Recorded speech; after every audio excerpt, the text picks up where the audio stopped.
Welcome back, football fans. Today, we're diving into a game-changing moment in football history. The Premier League, as we've known it for years, is on the brink of a major transformation.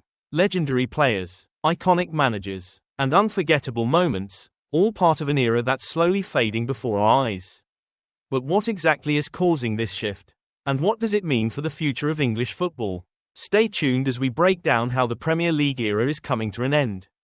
And what lies ahead for the world's most watched football league. Let's get into it. Blame Antonio Conte. Perhaps. The former Chelsea manager was not the pioneer, but he was a trailblazer. When the 2016-17 Premier League brought together one of the greatest collections of managerial talents to compete in a domestic division at the same time, Pep Guardiola, Jose Mourinho, Arsène Wenger, Jurgen Klopp, Mauricio Pochettino and the defending champion Claudio Ranieri, Conte responded by raising the bar.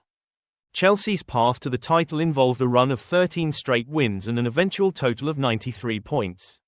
They were trendsetters. The next 7 Premier League titles were won with 100, 98, 99, 86, 93, 89 and 91 points respectively. As the more mathematically minded will note, only 2 of those numbers are below 90. Each came with an asterisk.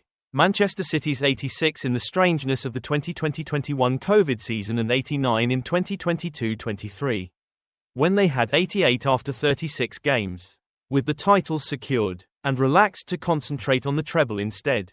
With his perfectionism, Guardiola has been the master of the 90-point season, and his presence was a reason to believe this would be another. If anyone was to depose City, it seemed, they would have to be almost flawless. That certainly appeared Arsenal's approach, as Mikel Arteta seemed to seek the type of efficiency that took Mourinho's Chelsea to 95 and 91 in successive campaigns between 2004 and 2006. Instead, Arsenal have been more slipshod. Injuries, red cards and mistakes all factors, as they have dropped 14 points already. The greater surprise may be that City have dropped 10, losing back-to-back games. Perhaps the bar has been lowered again. The counter-argument is that City are no strangers to autumn wobbles and can then go on extended winning runs in the new year to amass another huge tally. Likewise, Liverpool have claimed all but 5 possible points so far, at their current rate of progress. They are on course for 97. But Arne Slot's team, still containing the core of the side who took 97, 99 and 92 while only earning Klopp one league title, still have the burden of proof. They may be bookmakers' favourites now, but they also feel like overachievers so far. City, meanwhile, can be seen in different ways. Even putting aside the possibility of a points deduction, they are a team who, until 10 days ago, were unbeaten in 32 league matches. Yet while that showed a formidable winning habit, results could camouflage indications they were worse last season in 2022-23. Now the combination of aging, injuries and the colossal loss of Rodri may have weakened them further. And so, if City are brought back to the pack, there is the possibility that the 90-point era is over, maybe temporarily. Perhaps for longer. Manchester United's treble winners famously won the title with a mere 79 points, even Arsenal's Invincibles only got 90. It is possible something in the region of 85 would suffice now. There are individual factors and broader trends. Rodri's injury, like Virgil van Dijk's in 2021-22, could destroy a title defense. But in general, perhaps the best, arguably both City and Arsenal, have got worse while others have got better. The expansion of the elite, from a big 4 to a big 6 to a big 8, has brought more clashes of the genuine powers. Last season, Aston Villa beat City and Arsenal within a few days. This year, Newcastle have held City and beaten Arsenal at St James Park. But that has been accompanied by the rise of the underdogs, propelled by a combination of Premier League revenues and smart recruitment of players and managers. It may be no coincidence that City's 2 defeats have come to Bournemouth and Brighton, to Andoni Iraola and Fabian Herzler, or that the Basque has already beaten Mikel Arteta, while it was a situation created by their ability to sell for huge fees. Often to Chelsea, Brighton had the highest net spend in Europe this summer. Ipswich, who added to Tottenham's inconsistency on Sunday, ranked 3rd. If there were periods in 90-point seasons when the path to the title seemed like a cruise, now it can look like an obstacle course. The general standard of the Premier League was a factor in the fall of Erik ten Hag, who lost far too many games against the mid-ranking teams.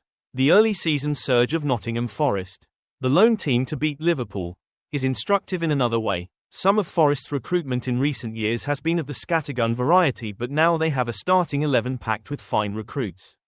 Some, in Anthony Elanga and Callum Hudson-Odoi, are the cast-offs from the reputedly top clubs. Nuno Espirito Santo's side are not alone in possessing footballers who look to have the quality to play for some of their supposed superiors. If Forest are proof that, to simplify it, everyone has good players, they tap into a tactical trend, that some of the elite can be counter-attacked. They are not as secure as they were. So far, only Forest and Liverpool are conceding under a goal a game, on average. In 2018-19, arguably the high watermark of the 90-point teams, Liverpool and City played 76 league games between them and only conceded 45 goals. If the top teams are being overworked, in part by the expansion of the Champions and Europa Leagues, with the bigger Club World Cup a further complication, the middle class are emboldened. Brighton's Hurzeler made attacking substitutions against City on Saturday. There has been a greater belief in the way clubs such as Ipswich, Brentford and Fulham have come to the Etihad Stadium and led this season. Even if all ultimately lost, different scorelines have shown closer games. City's goal difference peaked at +7.9 in 2017-18. 5 of the last 7 champions have scored at least 94 goals.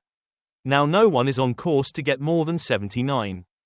In an age of domination, both defeats and draws seemed endangered species. Now only Liverpool have not lost at least twice. Arsenal and Chelsea both have 4 draws. And draws cut the possible points tallies at the top. It is another reason to think that, rather than seeing at least 1 and maybe 2 teams crash through the 90-point barrier, this year the eventual champions may not need to get there. And that's a wrap for today's deep dive into the changing landscape of the Premier League. We're witnessing the end of an era that has defined English football for years, where the likes of Manchester City and Liverpool dominated with near-perfect seasons. Now, we're seeing a shift. Mid-tier clubs like Brighton, Newcastle, and even newly promoted teams like Ipswich are not just holding their own but challenging the traditional top 6. Could this signal the beginning of a more competitive Premier League, where no team is guaranteed an easy path to victory? Or is this just a phase before the Giants adapt and dominate once again?